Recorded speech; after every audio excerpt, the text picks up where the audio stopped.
ओम नमो भगवते वासुदेवाय नमः। आपके अपने YouTube चैनल जय मां कंजक में आपका बहुत बहुत स्वागत है। श्रीमद् भागवत पुराण की कथाओं को आगे बढ़ाते हुए आज की कथा का आरंभ हम ऋचिक, जमदग्नि और परशुराम जी का चरित्र अध्याय से करेंगे। उम्मीद करती हूँ कथा का पूरा फल लेने के लिए आप कथा को शुरू से लेकर अंत तक जरूर श्रवण करेंगे। ओम नमो भगवते वासुदेवाय नमः। श्री सुखदेव जी कहते हैं, परीक्षित, उर्वशी के गर्भ से पूर्वा के 6 पुत्र हुए। आयु, शुत्रायु, सत्यायु, रय, विजय और जय। शुत्रायु का पुत्र था वसुमान, सत्यायु का ऋतुंजय, रय का एक और जय का अमित, विजय का भीम, भीम का कांचन, कांचन का होत्र और होत्र का पुत्र हुआ जुहू। और जुहू वही थे जो गंगा जी को अपनी अंजलि में लेकर पी गए थे। जुहनू का पुत्र था पुरु, पुरु का ब्लाक और ब्लाक का अजक, अजक का कुश था। कुश के 4 पुत्र थे, कुशाम्बु, तनय, वसु और कुशनाभ। इनमें से कुशाम्बु के पुत्र गाधी हुए। परीक्षित, गाधी की कन्या का नाम था सत्यवती। ऋचिक ऋषि ने गाधी से उनकी कन्या मांगी। गाधी ने ये समझकर कि ये कन्या के योग्य वर नहीं है, ऋचिक से कहा, मुनिवर, हम लोग कुशिक वंश के हैं, हमारी कन्या मिलनी कठिन है, इसलिए आप 1000 ऐसे घोड़े लाकर मुझे शुल्क रूप में दीजिए, जिनका सारा शरीर तो श्वेत हो, परंतु एक एक कान श्याम वर्ण का हो। जब गाधी ने ये बात कही, तब ऋचिक मुनि उनका आशय समझ गए और वरुण के पास जाकर वैसे ही घोड़े लाए तथा उन्हें देकर सुंदर सत्यवती से विवाह किया। एक बार महर्षि ऋचिक से उनकी पत्नी और सास दोनों ने ही पुत्र प्राप्ति की प्रार्थना की। महर्षि ऋचिक ने उनकी प्रार्थना स्वीकार करके दोनों के लिए अलग अलग मंत्रों से चरु पकाया और स्नान करने के लिए चले गए। सत्यवती की माँ ने ये समझकर के ऋषि ने अपनी पत्नी के लिए श्रेष्ठ चरु पकाया होगा, उसे वे चरु मांग लिया। इस पर सत्यवती ने अपना चरु तो माँ को दे दिया और माँ का चरु स्वयं खा गई। जब ऋचिक मुनि को इस बात का पता चला, तब उन्होंने अपनी पत्नी सत्यवती से कहा, तुमने बड़ा अनर्थ कर डाला। अब तुम्हारा पुत्र तो लोगों को दंड देने वाला घोर प्रकृति का होगा और तुम्हारा भाई एक श्रेष्ठ ब्रह्मवेत्ता। सत्यवती ने ऋचिक मुनि को प्रसन्न किया और प्रार्थना की कि स्वामी, ऐसा नहीं होना चाहिए। तब उन्होंने कहा, अच्छी बात है, पुत्र के बदले तुम्हारा पुत्र घोर होगा। समय पर सत्यवती के गर्भ से जमदग्नि का जन्म हुआ। सत्यवती समस्त लोकों के पवित्र करने वाले परम पुण्यमयी कोशिकी नदी बन गई। रेणु ऋषि की कन्या थी रेणुका। जमदग्नि ने उसका पानी ग्रहण किया। रेणुका के गर्भ से जमदग्नि ऋषि के वसुमान आदि कई पुत्र हुए। उनमें से सबसे छोटे थे परशुराम जी। उनका यश सारे संसार में प्रसिद्ध है। कहते हैं कि हेह वंश का अंत करने के लिए स्वयं भगवान ने ही परशुराम के रूप में अंश अवतार ग्रहण किया था। उन्होंने इस पृथ्वी को 21 बार क्षत्रियहीन कर दिया। यद्यपि क्षत्रियों ने उनका थोड़ा सा ही अपराध किया था, फिर भी वे लोग बड़े दुष्ट, ब्राह्मणों के भक्त, रजोगुणी और विशेष करके तमोगुणी हो रहे थे। यही कारण था कि वे पृथ्वी के भार हो गए थे और इसी के फलस्वरूप भगवान परशुराम ने उनका नाश करके पृथ्वी का भार उतार दिया। राजा परीक्षित ने पूछा, भगवान, अवश्य ही उस समय के क्षत्रिय विषय लोलुप हो गए होते, परंतु उन्होंने परशुराम जी का ऐसा कौन सा अपराध किया जिसके कारण उन्होंने बार बार क्षत्रियों के वंश का संहार किया। श्री सुखदेव जी कहते हैं, परीक्षित, उन दिनों हेह वंश का अधिपति था अर्जुन। वे एक श्रेष्ठ क्षत्रिय था।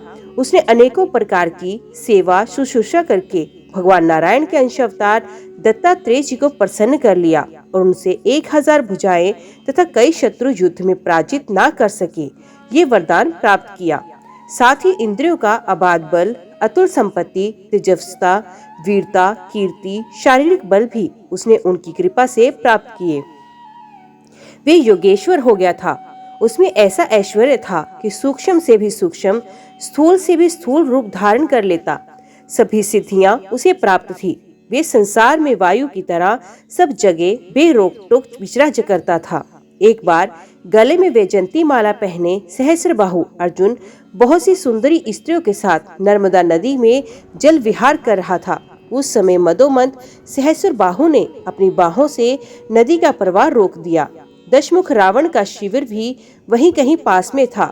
नदी की धारा उल्टी बहने लगी, जिससे उसका शिविर डूबने लगा। रावण अपने को बहुत बड़ा वीर तो मानता ही था, इसलिए सहस्त्र अर्जुन का ये पराक्रम उसने सहन नहीं हुआ।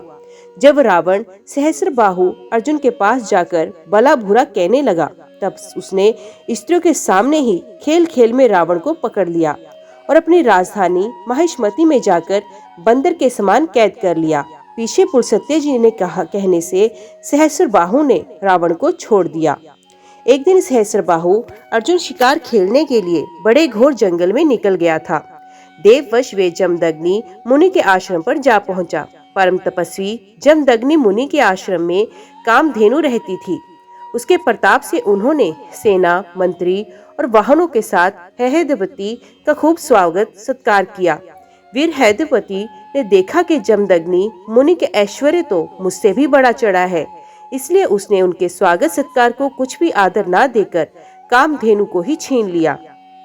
अपने अभिमानवश जमदग्नि से मांगा भी नहीं, अपने सेवकों को आज्ञा दी कि कामधेनु को छीन ले चलो। उसकी आज्ञा से उसके सेवक बछड़े के साथ बाबा करती डकराती हुई कामधेनु को बलपूर्वक महिष्मतिपुरी ले गए।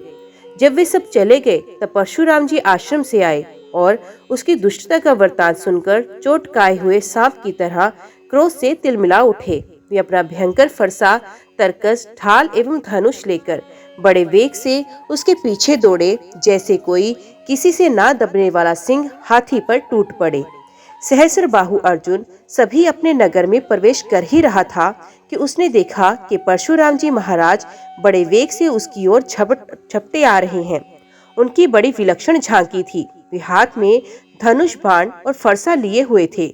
शरीर पर काला मृग चर्म धारण किए हुए थे और उनकी जटाएं सूर्य की किरणों के समान चमक रही थी। उन्हें देखते ही उसने गदा, खड्ग, बाण, दृष्टि, शतघनी और शक्ति आदि आयुधों से सुसज्जित एवं हाथी, घोड़े, रथ तथा पदातियों से युक्त अत्यंत भयंकर सहस्र अक्षौहिणी सेना भेजी। भगवान परशुराम ने बात की बात में अकेले ही उस सारी सेना को नष्ट कर दिया। भगवान परशुराम जी की गति मन और वायु के समान थी। बस वे शत्रु की सेना काटते ही जा रहे थे। जहां वहां वे अपने फरसे का प्रहार करते, वहां वहां सारथी और वाहनों के साथ साथ बड़े बड़े वीरों की बाहें, जांघें और कंधे कट कट कर पृथ्वी पर गिरते जाते। हैदवती अर्जुन ने देखा कि मेरी सेना के सैनिक, उनके धनुष, ध्वजाएं और ढाल भगवान परशुराम के फरसे और बाणों से कट कट कर खून से लथपथ रणभूमि में गिर गए हैं। तब उसे बड़ा क्रोध आया और वे स्वयं भिड़ने के लिए आ धमका। उसने एक साथ ही अपनी 1000 भुजाओं से 500 धनुषों पर बाण चढ़ाए और परशुराम जी पर छोड़ दिए। परंतु परशुराम जी तो समस्त शस्त्रधारियों के शिरोमणि ठहरे। उन्होंने अपने एक धनुष पर छोड़े हुए बाणों से ही एक साथ उसको काट डाला। अब हैदवती अपने हाथों से पहाड़ और पेड़ उखाड़कर बड़े वेग से युद्ध भूमि में परशुराम जी की ओर झपटा। परंतु परशुराम जी ने अपनी तीखी धार वाले फरसे से बड़ी फुर्ती के साथ उसके सांपों के समान भुजाओं को काट डाला। जब उसकी बाहें कट गई तब उन्होंने पहाड़ की चोटी की तरह उसका सर धड़ से अलग कर दिया। पिता के मर जाने पर उसके 10,000 लड़के डरकर भाग गए। परीक्षित विपक्षी वीरों के नाशक परशुराम जी ने बछड़े के साथ कामधेनु लौटा ली। ये बहुत ही दुखी हो रही थी। उन्होंने उसे अपने आश्रम पर लाकर पिताजी को सौंप दिया और महिष्मति में सहस्त्रबाहु ने तथा उन्होंने जो कुछ किया था सब अपने पिताजी तथा भाइयों को कह सुनाया। सब कुछ सुनकर जमदग्नि मुनि ने कहा, हाय हाय परशुराम, तुमने बड़ा पाप किया। राम राम, तुम बड़े वीर हो, परंतु सर्वदेव में नर देव का तुमने व्यर्थ ही वध किया। बेटा, हम लोग ब्राह्मण हैं, क्षमा के प्रभाव से ही हम संसार में पूजनीय होते हैं। और तो क्या, सबके दादा ब्रह्मा जी की क्षमा के बल से ही ब्रह्म पद को प्राप्त हुए हैं। ब्राह्मणों की शोभा क्षमा के द्वारा ही सूर्य की प्रभा के समान चमक उठती है। सर्वशक्तिमान भगवान श्री हरि भी क्षमावानों पर ही शीघ्र प्रसन्न होते हैं। बेटा, सार्वभौम राजा का वध ब्राह्मण की हत्या से भी बढ़कर है। जाओ, भगवान का स्मरण करते हुए तीर्थों का सेवन करके अपने पापों को धो डालो। परीक्षित अपने पिता की ये शिक्षा भगवान परशुराम जी ने जो आज्ञा कहकर स्वीकार की। इसके बाद वे 1 वर्ष तक तीर्थ यात्रा करके अपने आश्रम पर लौट आए। एक दिन की बात है कि परशुराम जी की माता रेणुका गंगा तट पर गई हुई थी। वहां उन्होंने देखा कि गंधर्वराज चित्ररथ कमलों की माला पहने अप्सराओं के साथ विहार कर रहा है। वे जल लाने के लिए नदी तट पर गई थी, परंतु वहां जल क्रीड़ा करते हुए गंधर्व को देखने लगी और पति देव के हवन का समय हो गया है इस बात को भूल गई। उनका मन कुछ कुछ चित्ररथ की ओर खिंच भी गया था। हवन का समय बीत गया। ये जानकर वे महर्षि जमदग्नि के शाप से भयभीत हो गई और तुरंत वहां से आश्रम पर चली गई। वहां जल का कलश महर्षि के सामने रखकर हाथ जोड़कर खड़ी हो गई। जमदग्नि मुनि ने अपनी पत्नी का मानसिक व्यभिचार जान लिया और क्रोध करके कहा, मेरे पुत्रों, इस पापनी को मार डालो। परंतु उनके किसी भी पुत्र ने उनकी ये आज्ञा स्वीकार नहीं की। इसके बाद पिता की आज्ञा से परशुराम जी ने माता के साथ सब भाइयों को मार डाला। इसका कारण था वे अपने पिताजी के योग और तपस्या का प्रभाव भली भांति जानते थे। परशुराम जी के इस काम से सत्यवती नंदन महर्षि जमदग्नि बहुत प्रसन्न हुए और उन्होंने कहा, बेटा, तुम्हारी जो इच्छा हो वर मांगो। परशुराम जी ने कहा, पिताजी, मेरी माता और सब भाई जीवित हो जाएं तथा उन्हें इस बात की याद न रहे कि मैंने उन्हें मारा था। परशुराम जी के इस प्रकार कहते ही जैसे कोई सोकर उठे, सबके सब अनायास ही सकुशल उठ बैठे। परशुराम जी ने अपने पिताजी का तपोबल जानकर ही तो अपने सुहृदों का वध किया था। परीक्षित सहस्त्रबाहु अर्जुन के जो लड़के परशुराम जी से हारकर भाग गए थे, उन्हें अपने पिता के वध की याद निरंतर बनी रहती थी। कहीं एक क्षण के लिए भी उन्हें चैन नहीं मिलता था। एक दिन की बात है, परशुराम जी अपने भाइयों के साथ आश्रम से बाहर वन की ओर गए हुए थे। ये अवसर पाकर वैर साधने के लिए सहस्त्रबाहु के लड़के वहां पहुंचे। उस समय महर्षि जमदग्नि अग्निशाला में बीते हुए थे और अपनी समस्त वृत्तियों से पवित्र कीर्ति भगवान के ही चिंतन में मगन हो रहे थे।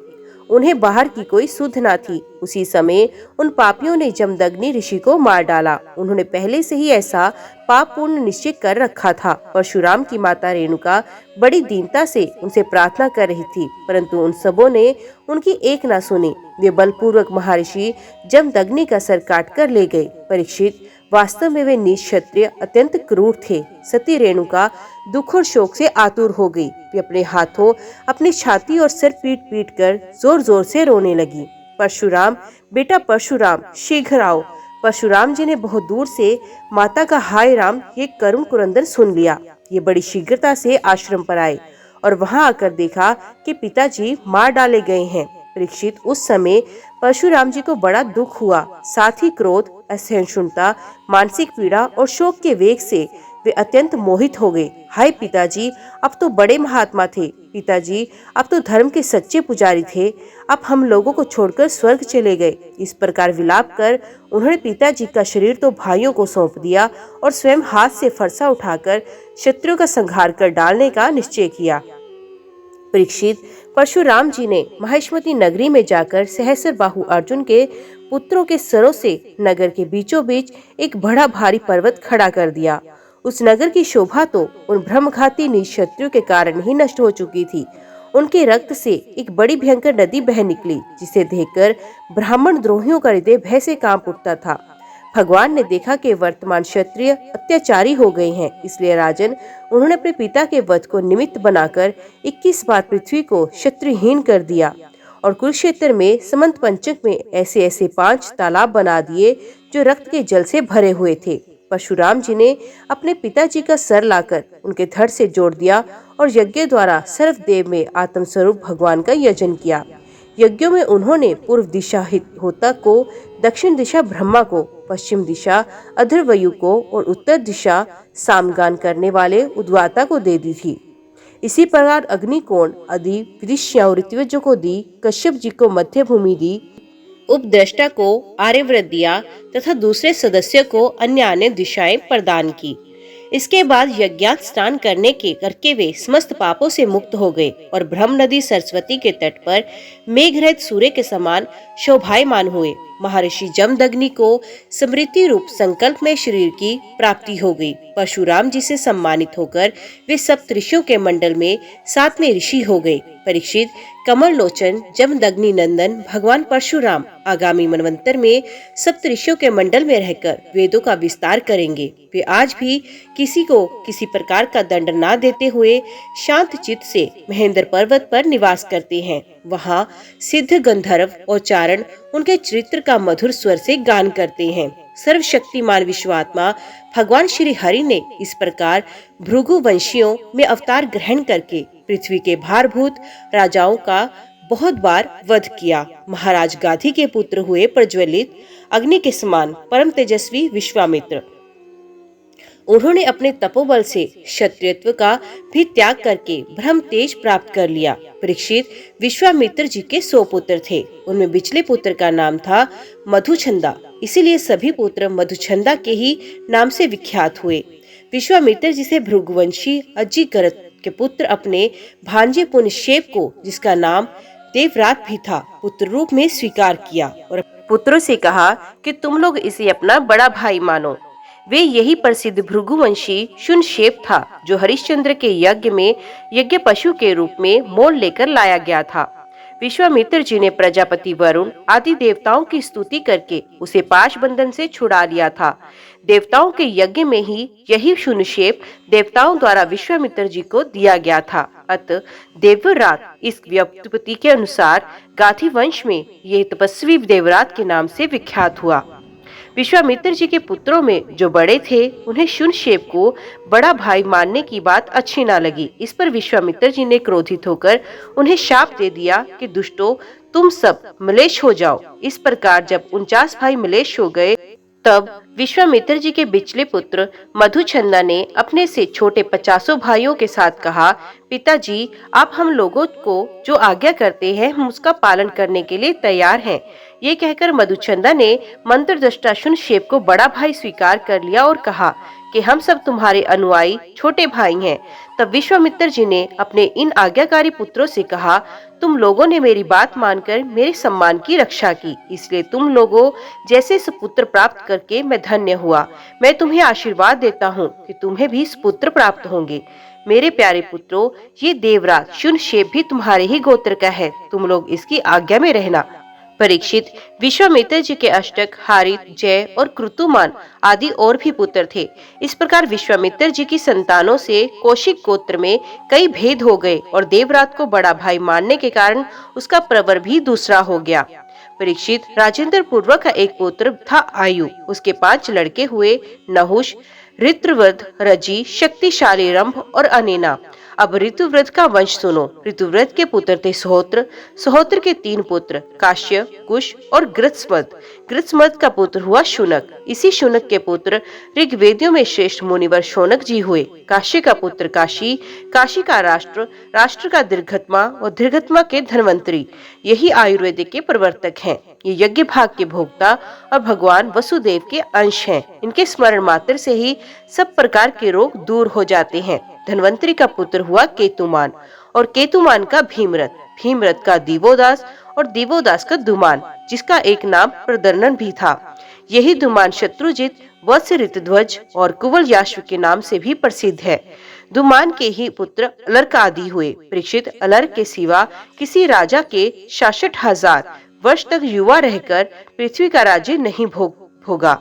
अलर्क का पुत्र हुआ संतति, संतति का सुनीत, सुनीत का सुकेतन, सुकेतन का धर्मकेतु और धर्मकेतु का सत्यकेतु, सत्यकेतु से धृष्टकेतु, धृष्टकेतु से राजा सुकुमार, सुकुमार से वितिहोत्र, वितिहोत्र से भर्ग और भर्ग से राजा भार्गभूमि का जन्म हुआ। ये सब के सब ऋत्रव्रत के वंश में काशी उत्पन्न नरपति हुए। रंभ के पुत्र का नाम था रंभस, उससे गंभीर, गंभीर से अक्रिय का जन्म हुआ। अक्रिय की पत्नी से ब्राह्मण वंश चला। अब अनेना का वंश सुनो। अनेना का पुत्र था शुद्ध, शुद्ध का शुचि, शुचि का त्रिकुंद और त्रिकुंद का धर्मसारथी, धर्मसारथी के पुत्र थे शांत्रे, शांत्रे अगम ज्ञानी होने के कारण कृत्य थे। उन्हें संतान की आवश्यकता नहीं थी। परीक्षित, आयु के पुत्र रजी के अत्यंत तेजस्वी 500 पुत्र थे। देवताओं की प्रार्थना से रजी ने दैत्यों के वध करके इंद्र को स्वर्ग को राज्य दिया, परंतु वे अपने प्रहलाद आदि शत्रु से भयभीत रहते थे, इसलिए उन्होंने वे स्वर्ग फिर रजी को लौटा दिया और उनके चरण पकड़ उन्हीं को अपनी रक्षा का भार भी सौंप दिया। जब रजी की मृत्यु हुई तब इंद्र के मांगने पर भी रजी के पुत्रों ने स्वर्ग नहीं लौटाया, वे स्वयं ही यज्ञ का भाग भी ग्रहण करने लगे। तब गुरु बृहस्पति जी ने इंद्र की प्रार्थना से अभिचार विधि से हवन किया, इससे वे धर्म के मार्ग से भ्रष्ट हो गए। इंद्र ने अनायास ही उन सब रजी के पुत्रों को मार डाला, उनमें से कोई ही नहीं बचा। श्रुतविद्रु के पुत्र कुश से प्रति से संजय और संजय से जय का जन्म हुआ। जैसे कृत से राजा हरिवन से सहदेव, सहदेव से हीन और हीन से जयसेन नामक पुत्र हुआ। जयसेन का संकृति का पुत्र हुआ महारथी वीर शिरोमणि जय। ऋत्रवृद के वंश परंपरा में इतने ही नरपति हुए। अब नहुष वंश का वर्णन सुनो। ओम नमो भगवते वासुदेवाय नमः। आज की वीडियो में इतना ही। उम्मीद करती हूँ वीडियो आपको पसंद आई होगी। वीडियो पसंद आई हो तो वीडियो को लाइक और चैनल को सब्सक्राइब जरूर कीजिएगा। जय श्री हरि लिखकर कमेंट बॉक्स में अपनी हाजिरी और अपने सुझाव देना ना भूलेगा। तो मिलते हैं अगले अध्याय के साथ, तब तक के लिए देखते व सुनते रहिए। जय मां कंजक, जय माता दी।